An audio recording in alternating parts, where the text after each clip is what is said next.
She was like a rabbit caught in the proverbial headlights yesterday with Trevor Phillips, and talk about someone that is not across her brief. And indeed, I'd argue this is where ideology and reality are starting to collide for this government now. 13 years of the Conservatives, have anybody felt better off? No.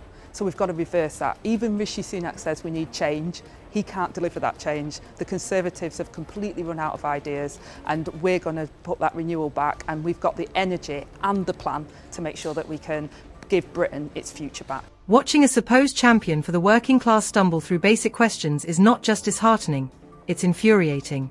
Angela Rayner, the deputy leader of the Labour Party, found herself in a painful spotlight during a recent BBC interview.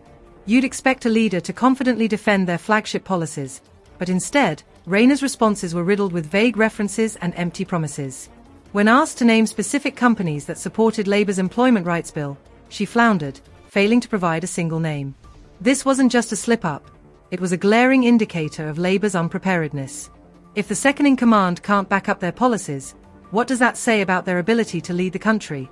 As the nation grapples with pressing issues like MP safety and the shambolic state of public services, Rayner's inability to articulate clear support for vital policies raises serious questions about Labour's credibility. The public deserves more than ambiguous platitudes. They require decisive leadership, especially in a time when the stakes are high. This moment wasn't merely embarrassing for Rayner. It echoed a broader theme of incompetence and lack of direction within the Labour Party.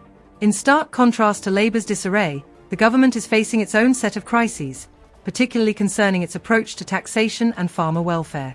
Just weeks ago, the Minister for Rural Affairs claimed to have received praise from a farmer regarding inheritance tax reforms.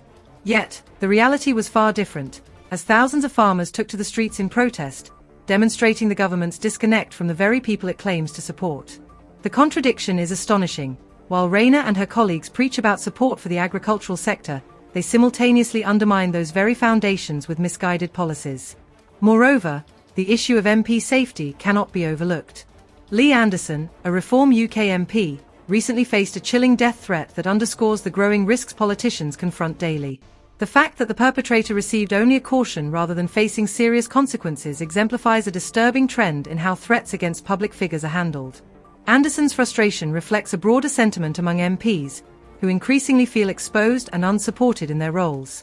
The lack of a robust response from law enforcement sends a chilling message. Violence against elected officials can go unpunished, further eroding public trust in those meant to protect them. In a society where civility is rapidly declining, it's unacceptable that threats against politicians are treated with such levity.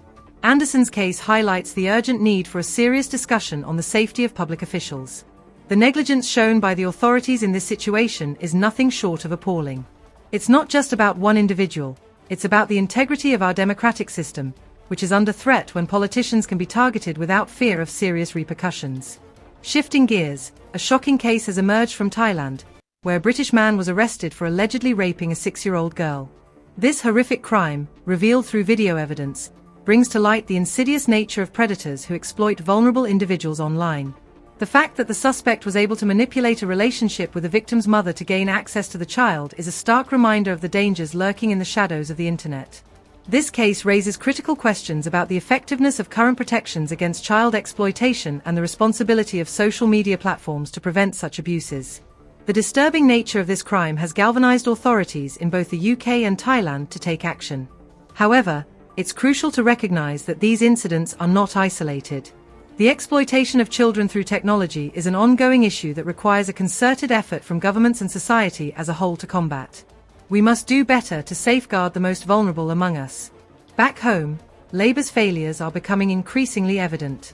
Government office attendance has plummeted, raising alarms about leadership and productivity. In stark contrast to the private sector, where companies are mandating office attendance to foster collaboration, the public sector seems to be moving in the opposite direction. This disconnect sends a troubling message to taxpayers who are expected to bear the burden of rising public spending while witnessing a decline in government presence and accountability. The optics are disastrous. If government officials aren't showing up to work, why should anyone else? This attitude reflects a broader malaise within Labour, which promises change yet fails to deliver on even the most basic expectations of responsibility. As Labour grapples with these numerous challenges, one thing is clear: the party must reassess its approach if it hopes to regain the trust of the public. The failures of leadership, the mishandling of crucial issues, and the lack of accountability paint a bleak picture of what Labour represents today. If they continue down this path, they risk alienating the very constituents they claim to serve, leaving the door wide open for alternative voices to rise and fill the void. The time for introspection and action is now. Otherwise, Labour's credibility will continue to erode, and the consequences for the working class will be dire.